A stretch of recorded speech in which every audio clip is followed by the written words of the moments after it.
Pick a name start कर लूँ. Okay sir. Now I will tell you about antenatal care. Antenatal care हम लोग कहते हैं कि मदर और फीटस की जो केयर होती है ड्यूरिंग प्रेगनेंसी, उसको हम लोग कहते हैं एंटीनेटल केयर.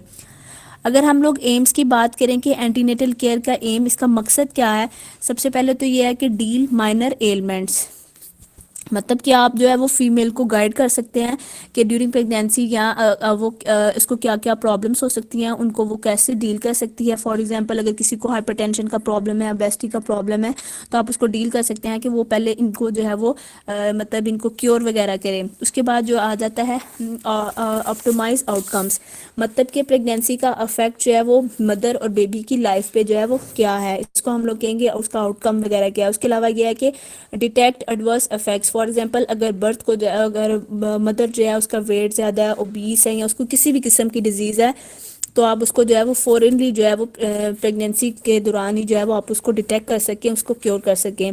उसके अलावा ये है कि जनरल हेल्थ स्क्रीनिंग जो है ये बहुत इंपॉर्टेंट है कि आप उससे जो है वो स्क्रीनिंग थ्रू टेस्ट जो है वो आप लोग स्क्रीन वगैरह कर सकते हैं कि कोई जो फीमेल है उसको कोई प्रॉब्लम तो नहीं है. टेस्ट के थ्रू, अल्ट्रासाउंड के थ्रू आप जो है वो प्रॉपरली जो है वो चेक कर सकते हैं. उसके अलावा आप उसको जो है वो एक फिफ्थ पॉइंट आ जाएगा लास्ट के, आप उसको एडवाइस वगैरह करें कि वो कैसे इस दौरान जो है वो अपनी प्रेगनेंसी को वो कैसे डील वगैरह करें. उसके बाद इसमें स्टेप आ जाता है इवेल्युएशन. इवेल्युएशन में क्या होता है, सबसे पहले आ जाता है कंफर्मेशन ऑफ प्रेगनेंसी, कि हम कैसे आप कंफर्म कर सकते हैं कि फीमेल जो है कि थ्रू जो है आप ब्लड टेस्ट कर सकते हैं. इसके लिए हम लोग जो है वो बीटा एचसीजी करते हैं या urine HCG level HCG test करते हैं.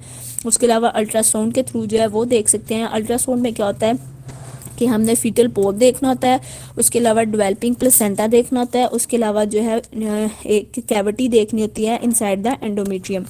उसके बाद जो है वो कुछ साइन एंड सिम्टम्स से भी जो है हम लोग अंदाज़ा लगा सकते हैं. फॉर एग्जांपल हम लोग फीमेल से पूछ सकते हैं कि मॉर्निंग सिकनेस तो नहीं है, या नोजिया, वॉमिटिंग, या मिस्ड पीरियड्स.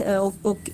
उसके बाद जो है हम लोग उससे पूछेंगे कि उसने कोई यूपीटी मतलब कि यूरिन प्रेगनेंसी टेस्ट, मतलब फीमेल जो है वो अक्सर जो है वो घर में ही कर लेती हैं. अगर तो वो पॉजिटिव आ जाए, इट्स मीन्स कि शी इज़ प्रेग्नेंट. उसके लिए जो है वो फिर बीटा एचसीजी टेस्ट करवाया जाता है, यूरिन एचसीजी करवाया जाता है, अल्ट्रासाउंड करवाया जाता है. उसके बाद एवेल्युएशन में आ जाता है कि हमने उसको जो है वो एस्टिमेटेड डिलीवरी डेट क्या बतानी है. इसमें ये हम लोग एस्टिमेटेड डिलीवरी डेट कैसे उसको बताते हैं, हम उससे पूछते हैं कि उसकी जो है वो लास्ट मेंस्ट्रुअल पीरियड का जो है वो फर्स्ट डे कौन सा है. उसका फर्स्ट डे पूछा जाता है. फॉर एग्जांपल उसका जो है वो फर्स्ट जनवरी है, तो उसमें हम लोग क्या करेंगे कि 9 मंथ्स ऐड करेंगे प्लस 7 डेज. इसके बाद जो डेट आएगी वो हम लोग उसको जो है उसकी एस्टिमेटेड डिलीवरी डेट बताएंगे. जैसा कि नॉर्मल साइकिल जो है वो हमारा 28 डेज का होता है. उसके बाद इसमें जो है वो गेस्टेशनल एज पूछते हैं. गेस्टेशनल एज क्या होती है कि number of weeks the female has passed her pregnancy since the last menstrual period. उसके बाद अगर हम लोग नॉर्मल प्रेगनेंसी की बात करें तो वो है 38 वीक्स की होती है. उसके बाद यह है कि हम लोग उससे पूछें नॉर्मली क्या होता है कि प्रेगनेंसी जो है वो स्टार्ट होती है from the day of conception और एंड होती है डेट ऑफ डिलीवरी तक. कंसेप्शन स्टार्ट होगी ऑन द डे ऑफ एवल्यूएशन. जैसे कि हमें पता है कि 14 डेज़ का जो है वो फॉलिकुलर फेस होता है, 14 डेज़ पर जाके जो है वो एवल्यूएशन होती है और तब जाके कंसेप्शन होती है. नेक्स्ट 14 डेज़ क्या होता है, वो सीक्रेटरी फेस के होते हैं. ठीक है, वो कंसीडर हम लोग करते हैं as a date of conception.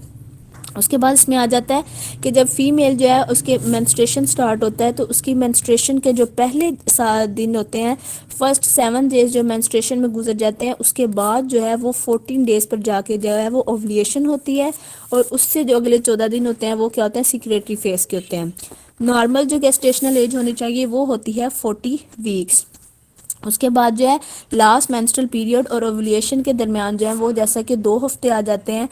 For example इसमें हम लोग देखेंगे कि अगर तो हमने फीमेल अगर हमें बताइए कि उसकी लास्ट जो मेंस्ट्रुएशन की डेट थी वो थी 1 जनवरी, उसमें हम लोग क्या करेंगे कि 280 डेज जो है मतलब कि 9 मंथ्स उसको वो ऐड करेंगे. 1 जनवरी में 280 डेज प्लस 7 डेज ऐड करेंगे, तो ये आ जाती है अगर हम लोग इसको प्लस करें फर्स्ट में 280 डेज प्लस 7 डेज, तो देन हम जो है वो एस्टिमेट कर सकते हैं कि इसकी जो डिलीवरी डेट क्या है, तो वो लगभग बनती है 7 अक्टूबर. उसके बाद यह है कि कुछ फीमेल्स का डिफरेंट डिफरेंट उनके कह लें कि साइकिल्स होते हैं. कुछ کا 28 ڈیز کا ہوتا ہے، کچھ کا 35 کا ہوتا ہے، کچھ کا 22 کا ہوتا ہے۔ اچھا، اگر آپ نے اس کی جو ہے ایسٹیمیٹڈ ڈلیوری ڈیٹ جو بھی آپ نے اس کی ہے، فار ایگزامپل اس کا آیا ہے کہہ لیں 7 اکتوبر آیا ہے، تو اگر ایک فیمیل ہے، اگر اس کا 35 ڈیز کا جو ہے وہ مطلب سائیکل ہے، تو آپ نے کیا کرنا ہے کہ نارمل جو ہے وہ 28 کا ہوتا ہے، تو 35 میں سے 28 مائنس کر کے کیا آئے گا 7 ڈیز، تو جو آپ کی ایسٹیمیٹڈ ڈلیوری ڈیٹ آئے گی اس میں آپ نے 7 جو ہے اور پلس کر کے اس کو اس کی جو ہے وہ آپ اس کی ڈلیوری ایسٹیمیٹڈ ڈلیوری ڈیٹ جو ہے وہ بتا سکتے ہیں۔ اگر تو کسی کا 22 ہے نارمل، تو آپ پھر اس کو جو ہے وہ 28 نارمل ہے تو آپ 28 میں 22 مائنس کر کے جو بھی اس کا آئے گا اس کی آپ نے ایسٹیمیٹڈ ڈلیوری ڈیٹ میں اس چیز کو جو ہے وہ مائنس کر دینا ہے، تو اسی طرح آپ اس کی جو ہے وہ ایسٹیمیٹڈ ڈلیوری ڈیٹ جو ہے وہ اس کو بتا سکتے ہیں۔